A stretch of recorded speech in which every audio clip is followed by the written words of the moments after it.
जी ने HDFC bank और रिलायंस, मतलब इनका वेटेज अगर आप मिला लेंगे तो करीब करीब 25% के आसपास का वेटेज तो इन दो कंपनीज का ही हो जाएगा निफ्टी में।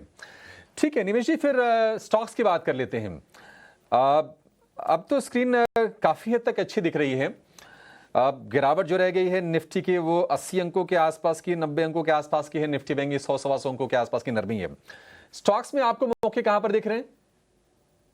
देखिए, स्टॉक के अंदर मैंने जो आज स्टॉक आइडेंटिफाई किया है वो एक अर्ली ट्रेंड रिवर्सल दिखा रहा है गैस अथॉरिटी ऑफ इंडिया का, जिसके अंदर अगर डेली चार्ट्स के ऊपर अगर आप देखें तो अभी से एक reverse head and shoulder pattern का एक फॉर्मेशन बनने जा रहा है, जहां पर राइट शोल्डर जो है अभी ट्रेंड रिवर्सल आज के दिन में मिला है।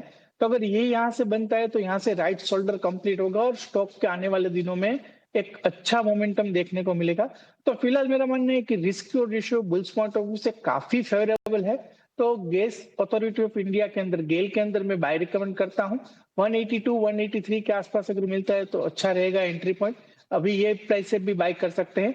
193 पहला टारगेट रहेगा, 203 दूसरा टारगेट रहेगा। जो ट्रेंड लाइन नेक लाइन का एक रेजिस्टेंस एरिया आ रहा है 203 के आसपास।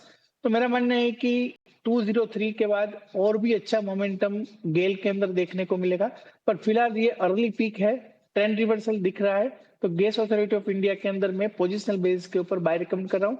179 जो आज का डेज का लो का है, आज के दिन का लो प्राइस है, वहां पर स्टॉप लॉस अचूक से लगाना है। तो चलिए, गेल इंडिया पर ये एक राय मिलती हुई 193 पहला टारगेट, 203 दूसरा टारगेट। आज मजबूती के साइंस 184 के स्तर पर ये स्टॉक ट्रेड करता हुआ 179 के स्टॉप लॉस के साथ यहाँ पर एंट्री पोजीशन ली जा सकती है और 200 के पार जाने का दमखम रखता है स्टॉक में तेजी, और तेजी आने वाले दिनों में इंटैक्ट रहेगी। लेकिन कुछ और स्टॉक्स जहाँ पर अच्छा खासा देखने को मिला है on the face of it, तो निमेश गुड आफ्टरनून। ये डिफेंस शिप बिल्डिंग का पूरा का पूरा पॉकेट ही है जो कि सबसे ज़्यादा फोकस रेडार पर आ रहा है, और उसमें भी रिफ्लेक्ट हो रहा है शिप बिल्डिंग स्टॉक्स जैसे गार्डन रीच शिप बिल्डर्स, कोचिन शिपयार्ड, मैसगांव डॉक। अच्छी मजबूती दिख रही है। GRSE के स्टॉक ही अगर आप देखें पिछले एक महीने या पिछले 2 महीने के चार्ट्स देखेंगे तो काफ़ी ज़बरदस्त एक्शन दिखाया ये स्टॉक ने। उसके बाद एक अपॉर्चुनिटी भी दी मार्केट में एंटर होने की, और उसके बाद वापस से अपनी जो तेज़ी की चाल है आज के सत्र में इसने पकड़ी है। करीब 8% की तेज़ी है। 3534 के लेवल्स अगर किन्हीं ने पोजिशंस बनाकर रखी हैं कि एक बार एग्जिट करें 3000 के लेवल्स पर, वापस ये स्टॉक मिलने की गुंजाइश है या पोजिशन को इंटैक्ट रखना चाहिए? देखिए, स्टॉक एक स्ट्रॉन्ग मोमेंटम में है, तो फिलहाल तो मैं कोई एग्जिट करने की राय नहीं दे रहा हूँ, क्योंकि एक अच्छे मोमेंटम में स्टॉक अच्छे वॉल्यूम के साथ बढ़ रहा है और लाइफ टाइम हाई जो है वो स्टॉक बना रहा है। तो यहाँ से जब भी एक अच्छा मोमेंटम लाइफ हाई बना रहा हो तब उसके आगे चलने की ट्राई नहीं करनी चाहिए, पीछे चलने की ट्राई करनी चाहिए।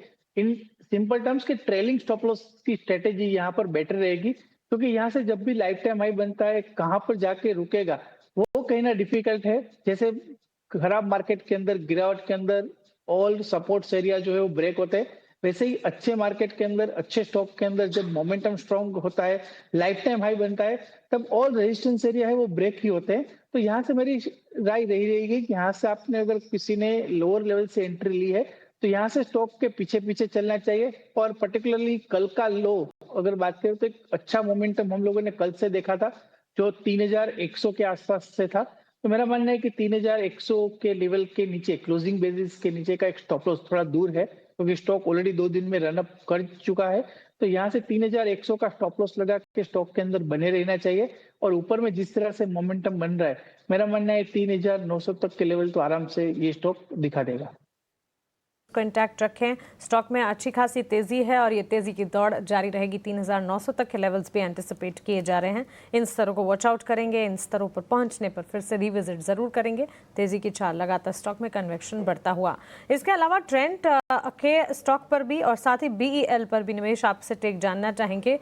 BEL तो 2 न्यूज फ्लोज के चलते, एक ऑर्डर विन और दूसरा सेंसेक्स 30 में शामिल हुआ, उसके चलते फोकस रेडार में है। और अगेन सेंसेक्स 30 में शामिल होने के चलते ट्रेंड के स्टॉक प्राइस में भी बढ़िया एक्शन के साथ आज के सत्र में ट्रेड देखने को मिला है। ये स्टॉक अच्छा ट्रेड और अच्छे मजबूती के लेवल्स दिखाता भी है, और अब ये न्यूज का भी एक कह सकते हैं कि सपोर्ट आज के सत्र में ट्रेंड के चार्ट्स को मिल रहा है। करीब 5% की तेजी, 6177 के लेवल्स। BEL और ट्रेंड दोनों पर एक टेक्निकल टेक। ट्रेंड की अगर बात करें तो स्टॉक ने काफी कंसोलिडेट किया है और स्टॉक के अंदर आज हम लोगों ने एक अच्छा ब्रेकआउट देखने को मिला है। बट फिर भी अगर आप देखें तो 6290 एक रेजिस्टेंस एरिया है। तो यहाँ से और मेरा मानना है कि 100 पॉइंट की रैली ट्रेंड के अंदर देखने को मिलेगी। बट 6290 अगर ब्रेक यहाँ से करता है तो फिर स्ट्रॉन्ग मोमेंटम देखने को मिलेगा। तो फिलहाल स्टॉक के अंदर ऑलरेडी आज के दिन में भी 5% प्लस है। तो मेरा मानना है कि अभी थोड़ा फ्रेश एंट्री लेने के लिए थोड़ा वेट एंड वॉच कीजिए और अगर नीचे में 6000 के आसपास आता है तो गुड एंट्री पॉइंट बन सकता है। बट फिलहाल मेरा मानना है कि 6280 एक स्ट्रॉन्ग रेजिस्टेंस एरिया है ट्रेंड का और अगर इसके ऊपर निकलता है then and only we can expect some good momentum या गुड बाइंग। बट अभी फिलहाल मेरा मानना है कि ट्रेंड को भी थोड़ा अवॉइड करके चलिए। अगर नीचे आता है तो बाय कीजिए। 6280 एक स्ट्रॉन्ग रेजिस्टेंस एरिया बन सकता है। यहाँ से फर्दर अपसाइड विजिबल है। 6177 के लेवल्स पर तेजी की चाल कायम है और ट्रेंड के साथ बीएल को भी फोकस रडार पर रखें। पॉजिटिव न्यूज़ फ्लोज के चलते ये दोनों स्टॉक्स हैं जो कि इस वक्त मजबूती दिखा रहे हैं। ऑन दिस नोट एक छोटे से ब्रेक के लिए यहाँ पर हम रुक रहे हैं। ब्रेक के उस पार जब लौटेंगे सृष्टि हमारे साथ होंगी, उनसे बिग एक्शन स्टॉक्स जानेंगे। आप बने रहें।